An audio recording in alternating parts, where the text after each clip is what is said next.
Olá, meu amigo e amiga, sejam bem-vindos ao nosso Portal do José. Hoje para um encontro diferente, ao ar livre, nesse começo de sexta-feira, já pensando no que farei amanhã, depois de amanhã, assim como você também.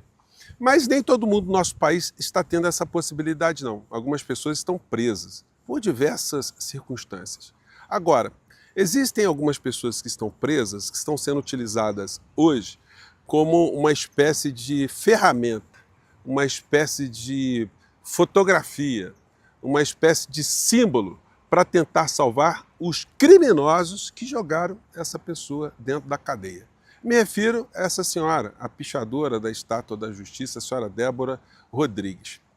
Se eu pudesse aqui fazer com que o nosso encontro de hoje chegasse até ela, ou os advogados dela, talvez a gente tivesse aí algum tipo de ato que pudesse, de algum modo, remediar tantos males que foram causados ao nosso país e que acarretaram, inclusive, situações onde ela acabou sendo presa. Está havendo aí uma exploração, uma comédia dramalhônica dessa história toda, pelos mesmos vigaristas que não estão nem aí para ela. Isso seria muito importante, que ela tivesse consciência, que os seus advogados tivessem consciência, porque as pessoas que estão cuidando do futuro dela, do ponto de vista criminal, têm consciência das coisas que aconteceram. Então, na medida que as pessoas que estão sendo julgadas se conflitam com essas realidades, elas não facilitam nada a vida delas. Se tem uma coisa que magistrado fica morrendo de raiva, promotor fica morrendo de raiva, é quando o réu, repleto de provas, tenta engrupir, tenta inventar uma história fantasiosa, ou tenta ir para os dramas pessoais, para comover, enfim, que é o que está acontecendo agora nas mãos e nos vídeos e nas falas de muitos picaretas que estão tentando usar o caso dela para, no dia 6 de abril, não fazer alguma coisa para beneficiá-la, mas fazer alguma coisa para beneficiarem a si próprios. Vou conversar com vocês sobre o que está acontecendo. Eu dei uma lida no processo dessa Débora Rodrigues, dessa pichadora. Eu vi também a audiência completa, o depoimento que ela fez, comportamento dos advogados, do Ministério Público, do juiz, e por que a pena dela está em 14 anos.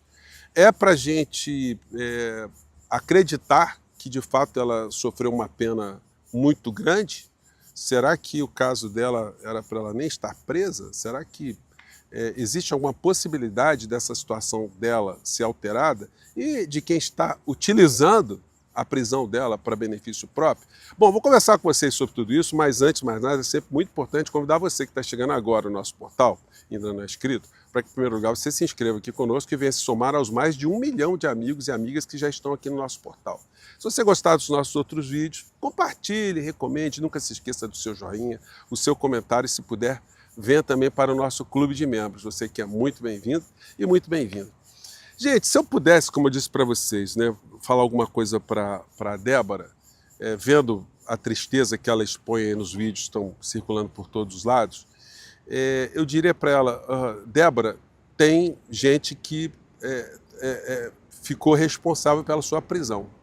E essa gente não é nem o ministro Alexandre de Moraes, nem a Polícia Federal e nem a Procuradoria-Geral da República. O principal responsável foi aquele que motivou a senhora a acreditar numa série de vigarices, como se fosse num grande crime de estelionato, para que no final da história a senhora terminasse na cadeia, que é a figura do inelegível, a figura principal.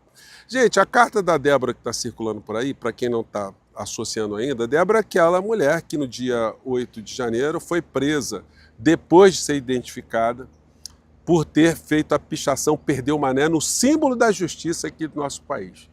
Essa situação está sendo vista pelo Supremo Tribunal Federal, pela Procuradoria-Geral da República, como um símbolo da tomada do poder por golpistas, que pegam o símbolo da justiça e proclamam: olha, acabou para vocês, Supremo Tribunal Federal, acabou esse sistema, agora quem está no poder somos nós, e nós agora vamos implementar a nossa visão de mundo, entronizando a figura do inelegível no poder e destituindo a figura do presidente Lula, da presidência da República.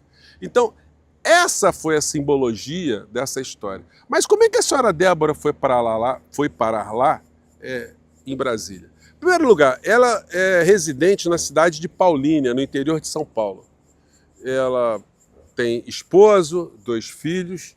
E aí vocês conseguem imaginar essa situação de uma pessoa comum que de repente chega para o esposo e para os filhos e diz o seguinte: meus amores, mamãe vai se ausentar alguns dias de casa porque eu vou pegar 20 horas de ônibus agora e vou para Brasília para lutar pelo Brasil. Na carta dela, que ela faz dirigida ao ministro Alexandre de Moraes, ela diz que foi para Brasília para escutar explicações de um processo eleitoral que foi muito conturbado. Vocês conseguem acreditar ou perceber se um ministro, alguém vai acreditar nesse tipo de história?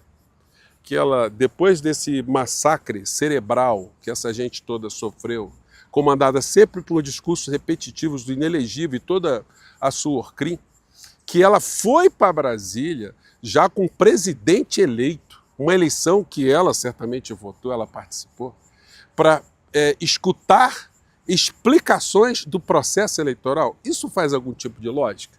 Aí ela chega num sábado em Brasília, dorme no acampamento e domingo passa a manhã lá e acaba indo lá para a Praça dos Três Poderes e se envolve naquela história.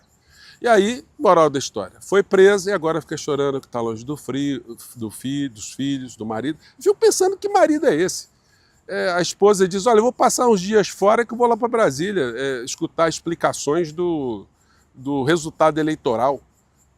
Se ele não perguntou para ela, ô minha filha, mas a eleição acabou já, o Lula já está como presidente já há alguns dias aí. O que a senhora vai escutar o que lá? E as crianças aqui? Ah não, segura, fica com as crianças aí. Ou então o marido patriota, né? Não, meu amor, vá para lá, vai lutar vamos derrubar o presidente da República eleito, ou não vamos reconhecer, enfim. Isso tudo motivado por um discurso de estelionatários. Então, gente, nesse dia 6 de abril, aí a gente vê a Michele dizendo, vamos levar batom. Vigarista, senhora Michele, a senhora é vigarista. Porque a Débora não está presa por conta do Alexandre de Moraes, nem por conta de batom, não. Está presa por conta da senhora. A senhora é cúmplice da prisão de Débora. Bolsonaro é o responsável da prisão de Débora. Todos aqueles que estão usando a imagem dela, o senhor Malafaia, o senhor é um criminoso. O senhor foi que colocou Débora na Praça dos Três Poderes, acreditando que ela poderia fazer aquilo que ela tentou fazer. Então agora vocês estão reclamando que ela foi presa? Então é muita vigarice. E tem uma coisa, senhora Débora e advogados, essa gente, essa Orcrim, eles não estão preocupados com a senhora Débora. A senhora Débora pode apodrecer na cadeia. Porque o que eles querem mesmo é usar a senhora Débora, depois de tantos usos que fizeram tantas pessoas, como um pretexto para se aprovar uma lei de anistia para beneficiar os criminosos que colocaram a senhora aí. A senhora, ao mesmo tempo que a senhora está chorando, aí por todos os lados que a gente vê em todas as cenas, nos recortes, a senhora deveria mostrar uma indignação, um despertar em relação a essas criaturas. Fazer uma carta para o ministro Alexandre de Moraes, já que a senhora fez uma, né? Mas acho que é difícil, porque certamente essa carta foi orientada pelos advogados da senhora, que devem ter uma proximidade ideológica com isso tudo, com essa podridão toda. Então eles jamais colocariam a senhora para fazer algum tipo de crítica, ou fazer algum tipo de reflexão ou arrependimento por ter conspirado contra a democracia, conscientemente ou inconscientemente. Então, a senhora deveria agora escrever uma carta, como a senhora fez para o ministro Alexandre de Moraes, não autorizando que se utilizasse a sua imagem, a sua história, para beneficiar não a senhora, mas para beneficiar esses criminosos todos que colocaram a senhora ali. Isso que é o mais sofrido, isso que é o mais doloroso, ver a senhora nessa situação totalmente previsível. Aqui no nosso Portal do José, quantas vezes nós falamos para as pessoas que estavam abduzidas por essa gente criminosa, esses estelionatários, esses bandidos com B maiúsculo, quantas vezes nós comparamos essas pessoas com o exército dos canjicas do conto O Alienista de Machado de Assis, que eles tentariam escapar e jogariam vocês no fogo. No começo, vocês eram terroristas, eram infiltrados, vocês eram baderneiros, e aí o discurso vai se modificando para tentar usar pessoas como a senhora Débora para esse tipo de situação. Gente, e o drama não comove juiz, porque todo criminoso tem uma história triste fazendo um recorte da sua vida pessoal. Todo criminoso tem mãe, pode ter mãe doente, todo criminoso tem vó, pode ter vó doente, pai doente, vô doente, filho com necessidades especiais, cuidados especiais. Todo mundo tem uma irmã com problema, enfim. Todos os criminosos vão ter algum tipo de problema familiar. Se isso for levado em consideração, porque é isso que os advogados e todo mundo que está espalhando as imagens de Débora estão tentando fazer, comover o judiciário pelo aspecto pessoal. Mas isso não funciona, porque senão não teria ninguém preso no mundo. O criminoso, ele pratica o crime porque ele tem a percepção que ele não será preso. Porque se ele tem a percepção, se ele tem a certeza que ele vai ser preso, ele não comete o crime. Ele só comete o crime porque ele acha que, mesmo havendo a sanção, ele não será apanhado. Foi o caso da senhora Débora. Não foi passeio no parque. Ela sem ter muita noção do que representaria uma ditadura no nosso país, ou tendo, ela praticou o delito. E não tem como uma pessoa legal uma inocência absoluta. A gente sai de Paulínia para o Distrito Federal para passar dias. Aí fica no acampamento que está escrito Intervenção Federal, com Bolsonaro no poder, AI-5, artigo 142, Forças Armadas, salvem o Brasil, isso já com Lula eleito. Então, o pior que a defesa pode fazer, senhora Débora, é ficar choramingando e dizer que está arrependida, que não tinha noção. A senhora tem que contar uma história, que a senhora foi enganada por vigaristas, por criminosos, por bandidos. A senhora despertou agora. E os mesmos bandidos estão tentando tirar proveito da sua história, dos seus filhos, para poder escaparem da cadeia. Coisa que a senhora não conseguiu e certamente não conseguirá, porque não vai passar a lei de anistia.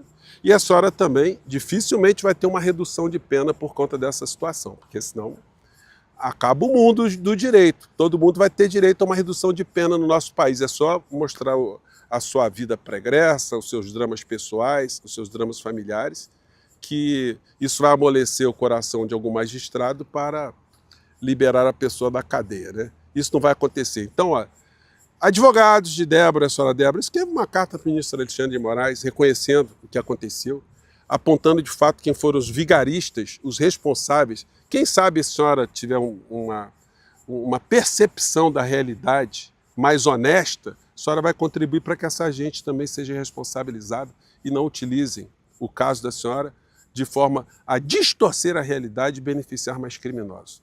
Gente, eu fico por aqui. Mande seu comentário aqui para o nosso portal, mais tarde a gente volta. Tchau!